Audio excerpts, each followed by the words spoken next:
Ya, terima kasih saudara Anda masih bergabung bersama kami di Saling Silang. Bertambah lagi narasumber saya ada Bapak Rahmat HS, tokoh Tanah Abang. Halo Pak Rahmat, apa kabar? Selamat malam. Sehat, selamat malam. Assalamualaikum. Waalaikumsalam warahmatullahi wabarakatuh. Pak Rahmat, tadi kita sudah berbicara dengan Pak Nirwono, Pak Musni, Pak Budi terkait dengan konsep penataan Tanah Abang yang dilakukan oleh Anies Sandi, yang sosialisasinya dilaksanakan pada hari ini. Anda kan tokoh Tanah Abang. Anda setuju nggak dengan konsep yang dilakukan Gubernur sekarang? Apapun yang dilakukan Gubernur sampai saat ini saya setuju. Karena kita jauh-jauh hari sudah pesan sama beliau. Saya pernah sering diskusi sama Sandi mengenai Tanah Abang. Bahkan bukan hanya Mas Sandi, kita bertabrakan dengan Ahok. Waktu kita datengin ke kantornya, itu masalah Tanah Abang. Saya bilang sama Ahok, Pak Ahok, ngelola Tanah Abang tuh nggak sulit. Jadi Pak Ahok jangan bicara di media, tapi tidak turun ke lapangan. Pak Ahok harus masuk ke dalam, temui para tokoh-tokoh dan atur tata. Jangan pagi-pagi udah ada bilang mafia lah, inilah ini, nggak ada. Saya bukan hanya sekedar anak Tanah Abang, saya ngebrojol di situ.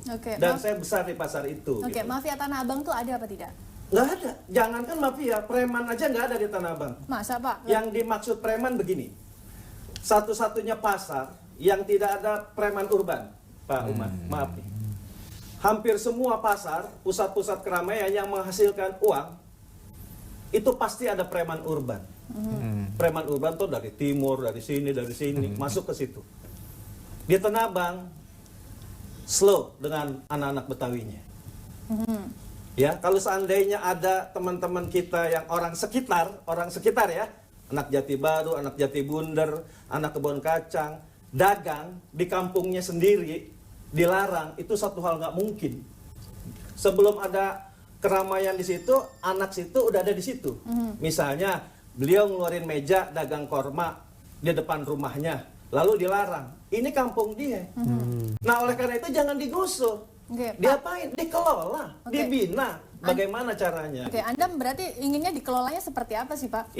Dikelolanya begini. Pusat perdagangan itu, pusat dagang kaki lima itu tetap menjadi ikon Tanah Abang. Karena kalau dipindahin juga pasarnya sepi. Cuman ditata, dikelolanya supaya tidak melanggar aturan. Yang Pak Yoga tadi ngomong. Trotoar jangan dipakai. Iya kan? Lalu lintas supaya tidak terganggu, petugas lalu lintasnya harus stay di situ. Kan di Tanah Abang ini di rajianya istilahnya tergantung anggaran. Kalau misalnya anggarannya udah habis, dia nggak mau nungguin itu. Kalau sekarang saya sarankan Anies Sandi tungguin sampai benar-benar budaya tertib tuh ada di pasar Tanah Abang. Nah, berarti yang melindungi pedagang kaki lima tuh sampai meluber ke jalan tuh siapa?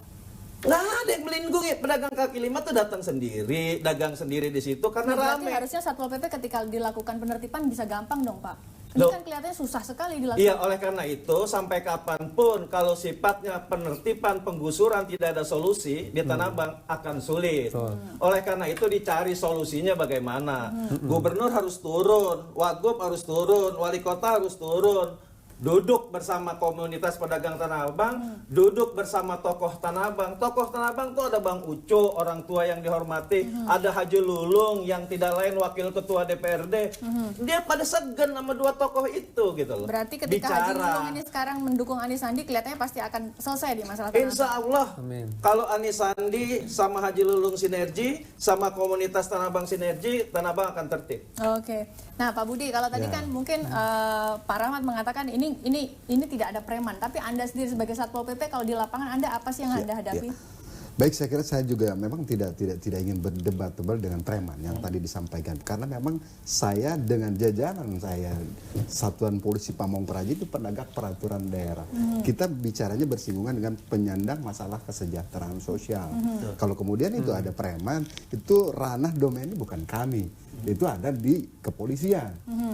Karena memang kita tidak menangani itu. Oke, tapi ketika Anda melakukan penertiban kan pasti ketemu dengan pedagang kaki lima yang dia merasa bahwa dia punya backing dan lain sebagainya.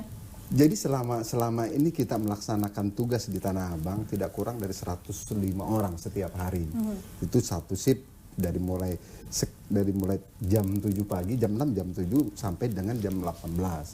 Itu setiap hari. Walaupun memang kalau orang bilang katanya semeraut, menurut kacamata kita nggak begitu semeraut. Namun demikian kita tidak pernah permasalahkan. Sekarang sudah ada penataan. Nah, dalam rangka melakukan penataan ini saya juga ingin saya sampaikan bahwa menegakkan Perda 8 2007 tentang ketertiban umum itu, menegakkan Perda itu tidak ansih harus dengan penertiban. Anggota saya memberikan sosialisasi, memberikan pengertian. Pak, geser sedikit, itu bagian dari penegakan aturan. Kalau kemudian langkah itu sudah kita lakukan, baru kemudian memang hukum itu harus tegak, dan memang wujud dari hukum itu memang harus ada person yang tadi disampaikan. Petugas itu harus hadir di situ. Nah, kendala yang beberapa waktu kita ini kan memang yang tadi Pak Yoga sampaikan, ada 4 jenis pedagang di sana yang kemudian juga membuat kita juga dengan pendekatan yang lain, bahwa kita Satpol PP kita harus merubah citra melalui pendekatan persuasif dan dialogis untuk bagaimana mengkomunikasikan itu, memberikan pemahaman kepada masyarakat. Pak, kita punya aturan-peraturan daerah bahwa ini tidak boleh, dan memang juga akan terus menerus. Kita bukan hal yang mudah memang untuk meyakinkan. Baik, kita tahan dulu, kita lanjutkan dialog ini di segmen selanjutnya terkait bagaimana kita menemukan solusi yang komprehensif terkait dengan PKL di Tanah Abang. Tetap bersama kami di Saling Silang.